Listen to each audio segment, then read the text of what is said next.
Hello, beloved of the Most High. I hope you're well today. I'm going to do a little study. It's on something kind of serious. I don't know if you can hear me or not. I stopped doing videos outside because between the sound of the ocean and the cats and the winds, sometimes people can't hear. But I hope I got this worked out, so the mic is going to be so you can hear it. This entire thing is going to be from chapter 5 of 2 Kings, okay? And I'm not going to read the whole thing. I want to read the whole thing, but people don't listen and they won't pay attention. You know, a long thing, I don't want to listen all day to stuff. So I'm going to try to make it really simple. There was a prophet named Elijah. And Elijah had a certain number of miracles. And after him, he had a prophet that followed him named Elisha, okay? And Elisha wanted a double portion of what Elijah had. And Elijah says, okay, if you see me leave, blah, blah, blah. And then his robe, his cloak fell to Elisha, from Elijah to Elisha. And so Elisha had a double portion of what Elijah had. Now, Elisha later has a servant, and this servant is named Gehazi. Now, Elijah got a certain portion from the Lord as a prophet of God. And you look at these prophets, and they're more than what we often think of as a prophet. They serve other functions than to just prophesy about the future, etc. But you look at Elijah gave his mantle to Elisha, and Elisha got a double portion of what Elijah had. And what Elijah had would have been enough for anybody. I mean, but Elisha gets a double portion. There may be some grace in Elisha's name too, who knows. But then Gehazi comes along. And so the whole story starts with this rich guy, Naaman. Now, Naaman was a captain of the Syrians. He was a high muckety-muck for the king of Syria, but he was a leper.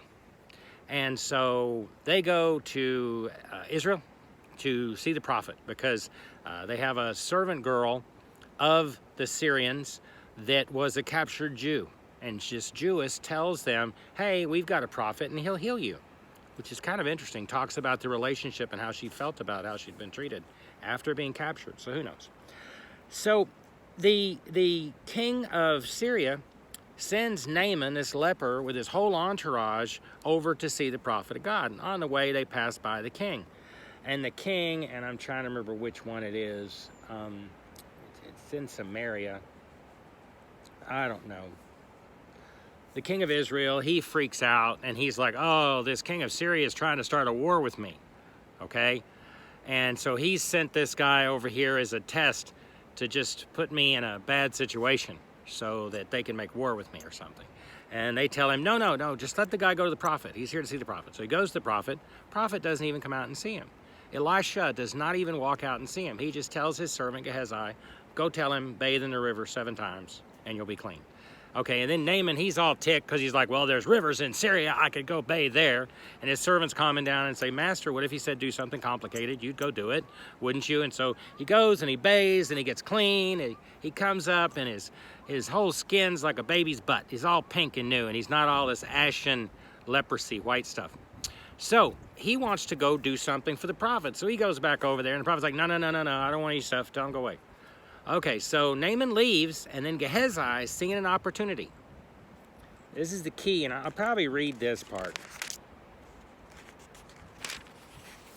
because it's kind of interesting the way it starts.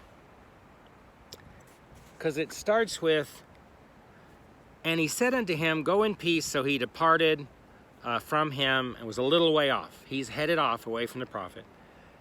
But Gehazi, that's it. But Gehazi.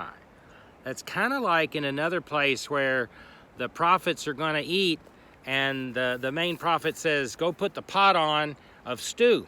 And somebody else says, well, I'm going to go add a little more. And he goes and gets some gourds and put them in, and they're poison. So the prophet has to put in some flour, which represents Jesus, to cleanse it. So it says, but Gehazi, the servant of Elisha, the man of God, said, behold, my master hath spared Naaman this Syrian in not receiving at his hands that which he brought. But as the Lord liveth, I will run after him and take somewhat from him, of him. See, Gehazi had his eyes on the worldly. There's reasons you don't take some things. There's reasons you turn and walk away from certain things. There's reasons to walk away from that title on the door, because will that title own you, or will you own that title? Hi, Sheila. There's reasons for things, okay? And the prophet knew and the prophet understood that things come along with baggage. You don't want the baggage. So Gehazi followed after Naaman, and when Naaman saw him running after him, he lighted down from the chariot to meet him and said, "Is all well?" Because he's so concerned. I mean, he just got cured of leprosy. He thinks it's all wonderful. He's doing great. And he said, "All is well. My master hath sent me, saying, Behold." So he has to lie. First off, he had to lie to get in there. Watch that. Watch that. Watch that. Little lie. Little thing. Oh, I just want just a little bit. Don't whore yourself. You're all you have. If you whore you, you lose everything. I've done it. I've gone after the fucking alphabet soup and shit behind my name. I've served and done things and done farther and stayed longer than other people. Don't do it. Don't do it. You know, do it to the Lord. But be concerned about this kind of bondage, because stuff comes along with a price. There's a price. So he says, my master hath sent me, lying. Behold, even now there be come to me from Mount Ephraim 2 young men of the sons of the prophets. Give them, I pray thee, a talent of silver and 2 changes of garments. So first off, he lies, and he has to have some kind of sneaky-ass reason why he lied. Oh, it's for someone else. You see that all the time. That's the lie all the time today. Oh, it's not for me, it's for this other person, you know. I'm asking for them, not really for me. I don't need that, but I'm asking for them, right? And so, and Naaman said, Be content, take 2 talents. And he urged him, and bound 2 talents of silver in 2 bags with 2 changes of garments, and laid them upon 2 of his servants, and they bare them before him. And when he came to the tower, he took them from their hand, and he put them in the house. He bestowed them in the house. He went and hid them, and he let the men go, and they departed. So he had to lie. He had to lie in a twisted sort of way where he looks like he's doing it for somebody else. See, we need to know the smell of this shit. So when we smell this shit coming down the road, we know what it is. We go, I ain't eating on that. I'm not going to feed on that. You can do it, but then you're going to have to wait, because it may take you a few decades to get past that shit. You don't want to do the decades. You don't want to do the whatever it takes to get past the stuff we do. I thank God more. I thank him less for the stuff he did with me. And I've seen angels. I've seen stuff and been there, okay? And it's not weirdo, freaky shit, okay? It's no weirder than your hand or a table. It's just real, okay? But I praise him more for the things he's kept me from feeding on that I could have fed on. And I fed on enough bad stuff that I shouldn't have. You just think about the stuff he's kept you from. Sheila, don't beat up Gracie. It's okay, Gracie. Come here.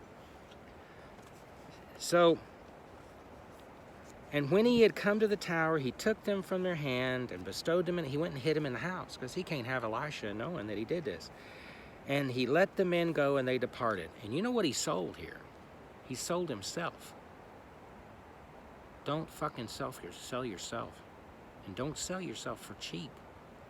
You're worth so much, God murdered himself for you, okay? God killed himself to get you.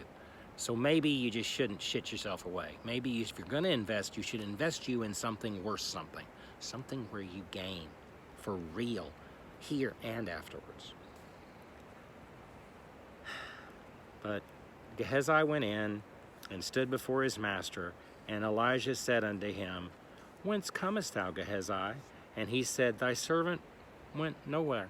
I haven't been anywhere. I've been right here. He lies again. You see how this just starts, this increase, this shit. And he said unto him, Went not mine heart with thee when the man turned again from his chariot to meet thee? Is it a time to receive money and to receive garments and olive yards and vineyards and sheep and oxen and men servants and maid servants?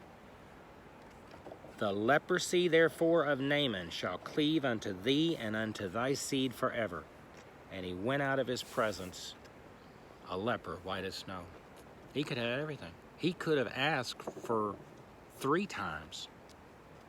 He could have asked for Elisha's mantle. He could have had so much before the Lord. Instead, he walked away with the disease. Wealth is wonderful. Take it.